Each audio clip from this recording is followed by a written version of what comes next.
والصلاة والسلام على سيد المرسلين وعلى آله وصحابته أجمعين. سبحانك لا علم لنا إلا ما علمتنا إنك أنت العليم الحكيم.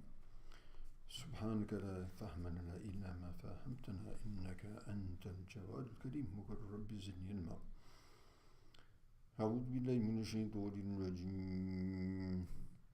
والسارق والسارقة فاقطعوا أيديهما جزاء بما كسبا نكالا من الله والله عزيز حكيم.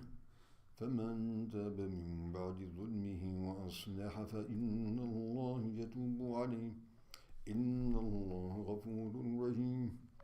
ألم تعلم أن الله له ملك السماوات والأرض يعذب من يشاء ويغفر لمن يشاء والله على كل شيء قدير. صدق الله مولانا العظيم. So as mentioned, I believe yesterday, we have here now the injunctions regarding another had min hududillah, one of the prescribed punishments for the particular crime, which is the punishment for the crime of stealing. And so stealing, here we have a different situation than we have in muharaba. There we have open robbery. It might be by a group, it might be an individual. What we just saw in this attack on these schools, this is highway rob. This is muharaba, you know.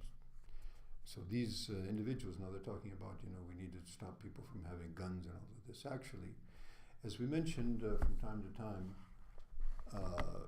these crimes are they are manifestations of diseased minds and hearts. And you can put any kind of legislature you want. I mean, we already had in 1920s, the Roaring Twenties experiment with the prohibition of alcohol, which backfired miserably. So you're not going to control violence or, you know, bad behavior through mere legislature, as the Quran has illustrated, and the history of Islam has graphically demonstrated that the behavior of people is going to change when the hearts and minds are corrected. Whatever legislature you put, it's not going to bring about that change. So, pursuant to that, we see this is the style of Quran. There's targheeb, there's tarheeb, there's preparing the minds and the hearts, you know, giving them hope for the rewards of the obedient and frightening them of the punishments for the disobedience. Not only in this world, but more importantly in the hereafter, where nothing, not an atom's worth of right or wrong is going to be left unattended and unaccounted for. So again, after Allah subhanahu wa ta'ala advises towards the adoption of taqwa and to seek closeness to Allah subhanahu wa ta'ala, and also which is obviously a targheeb towards obedience of Allah subhanahu wa ta'ala, and then of course those who deny and those who disbelieve the terrible punishment of the hereafter. So again, after targheeb and tarheeb, motivation and frightening and sort of admonition, now the next injunction is put forward. One last point also.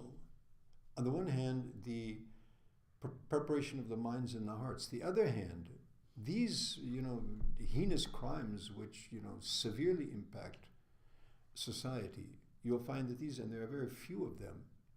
As we mentioned, there's only 5 crimes which have these capital punishments which are prescribed by the Quran. There's nothing can be changed or altered therein. All the rest of the crimes are up to the discretion of the judge or the state, you know, legislation. But these crimes, which have these huge impacts on life and property, they have very severe punishments as well. So the minds and hearts are prepared, and for those who don't get prepared, there is a severe punishment, which is an admonition to all those who might also have diseases which might prompt them to such, so again, so we want to change the laws, which is not going to change the people, and we're not making an effort to change the minds and the hearts. So people, whatever laws you put, people are going to find arms, and they're going to find, if they're bent on killing people, they're going to do that, right? Whatever laws you put.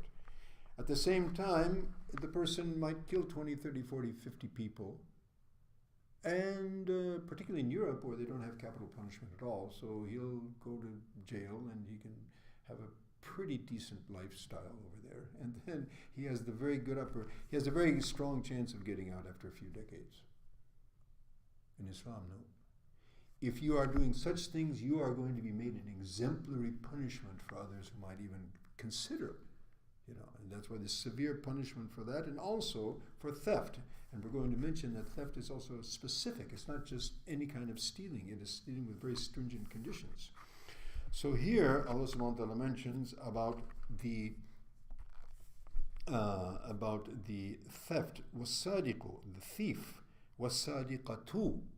Usually the Quran mentions al-muslimun, al-muttaqun, in the gender, in the plural masculine gender, which encompasses male and female. Here, it's explicitly mentioned the male thief, the female thief, so that there's no doubt about it. And the amputation of the hand in the time of Rasulullah took place for that woman, as we mentioned, that Makhsumiyah, that very woman from the noble caste, and the punishment was exacted, and she also thereafter, didn't make a big program of rebellion against the state.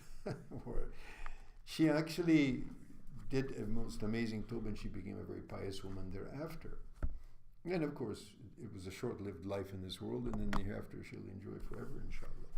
So, the male thief and the female thief, and the thief, there's 4 conjunctions, and so make sure that we realize that. Number one, theft is different from the muharaba, which is open robbery, which is done in the open, right in front of everyone. This is taking something which is private property. Number one, it belongs to somebody specifically, and this person who's stealing it has no, neither he has any share in that property, neither there's any sort of doubt that maybe he was a person who was given permission to deal with that property, maybe he's the custodian of that property.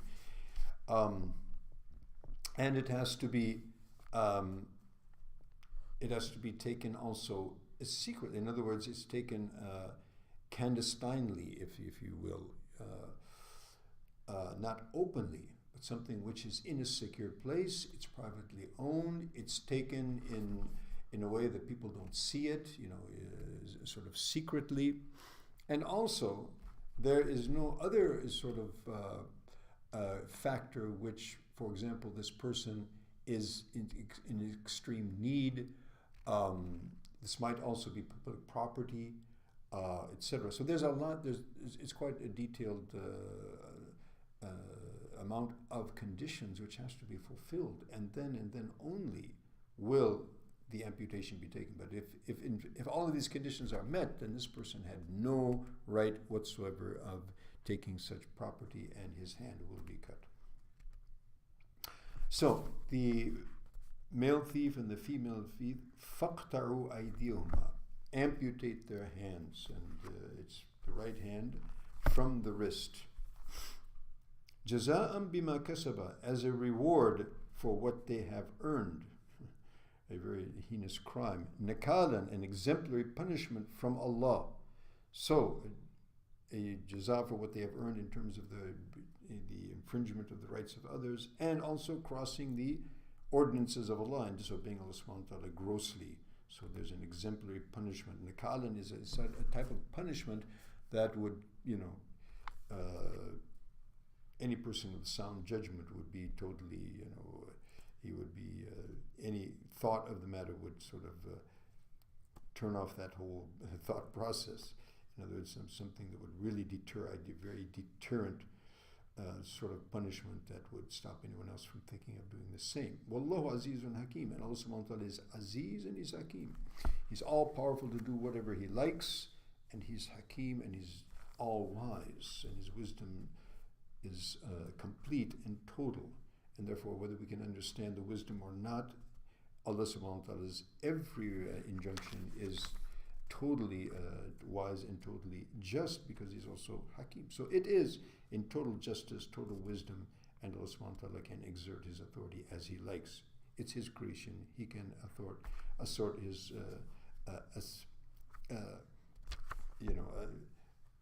implement his power and authority as He likes.